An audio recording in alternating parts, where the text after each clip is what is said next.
Hi, everybody.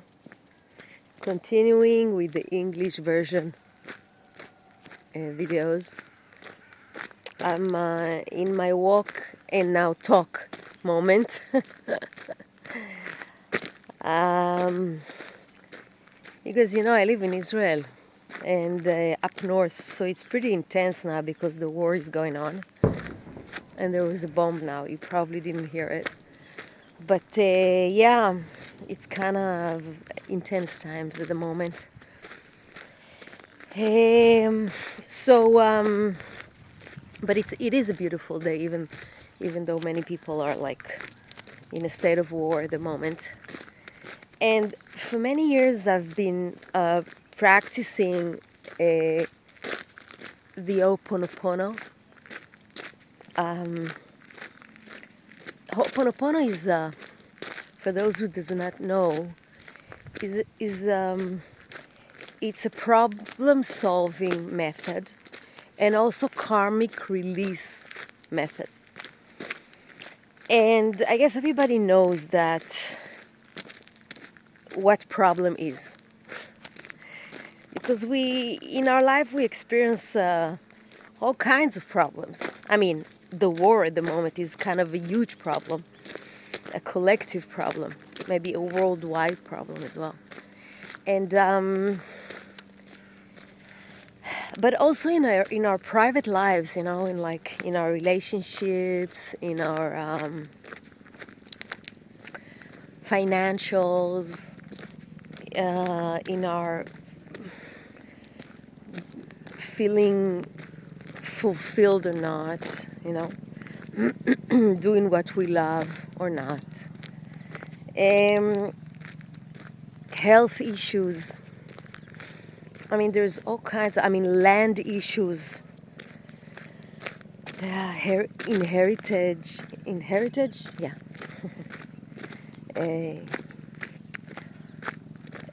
So we experience many problems in our lives. And I want to talk a little bit about the thing about the problem is that problem usually does not involve only us. It usually involves many, many others that are taking part with the problem. And some of the things we're not even aware that they are part of the problem. For example, if we have like an issue with the house, for example, with an apartment. I'm switching my hands so it will be less heavy, the phone. So if we have issues with an apartment we have, for example, we want to sell it, okay, and it's not working. So this issue does not have to do only with us and the people that may or may not want to buy the house.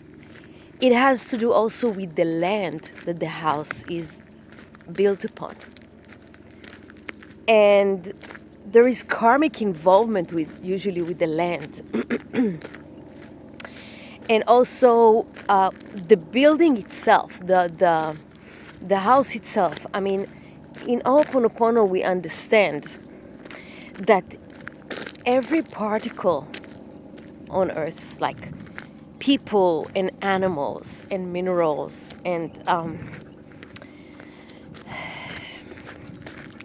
what else? And vegetables, like plants, the plant kingdom. I mean, everything, also like animate and inanimate objects as well, all have, it is called self-identity. Which means that every part, every self-identity can hold memories, can hold those, I call it, the name of it is Aka chords.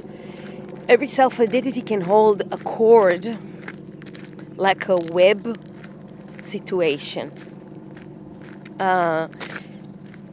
that link it to a certain problem.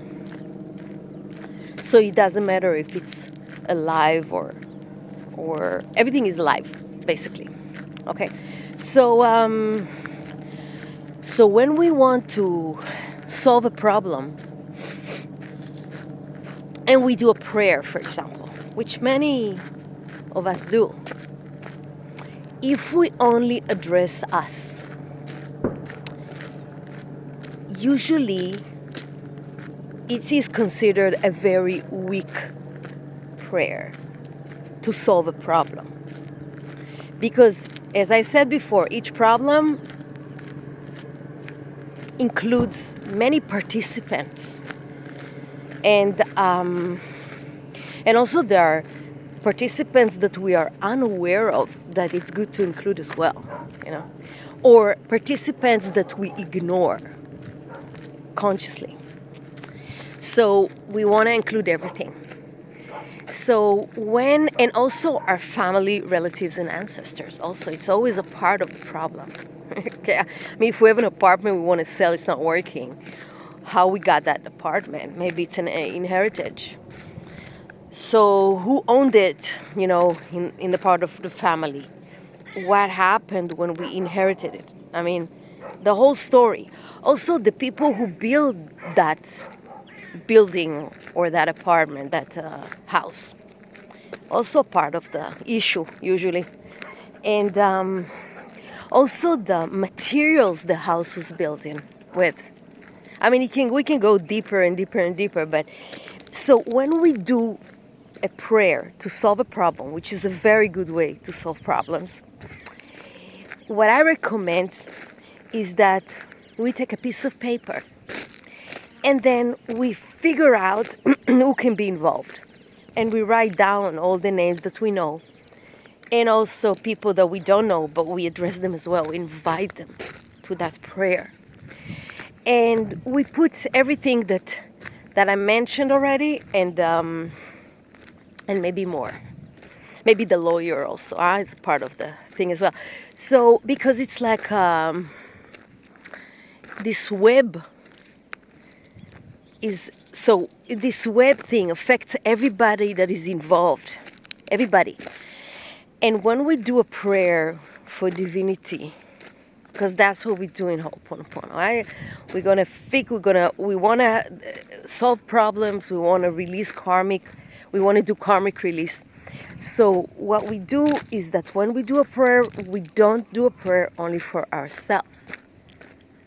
Because that's very egotistical, I mean, we are all connected.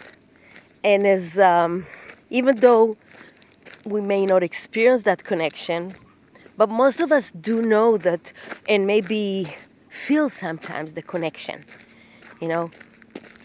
between us and the world. And so when we actually do a prayer that includes everybody, our family, relatives, and ancestors, and all the other self-identities, which I'm actually going to expand about it more, about the self-identities. What do I mean when I say that one? But anyway, when we include everybody, then divinity, and I'm using it in a free way because it doesn't work like that. But anyway, divinity, I make it like a person right now. That's why it's a bit funny. But divinity is really happy when we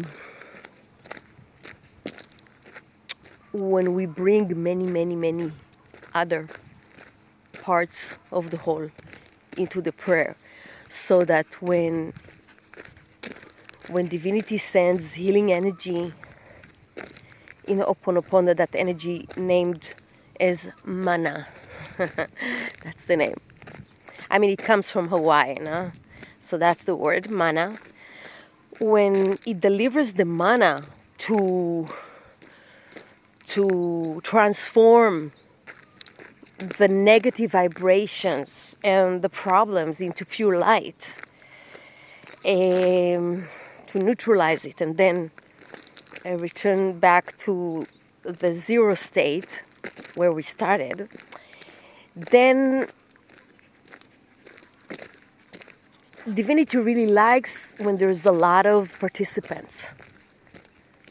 And then the prayer is extremely strong, like extremely.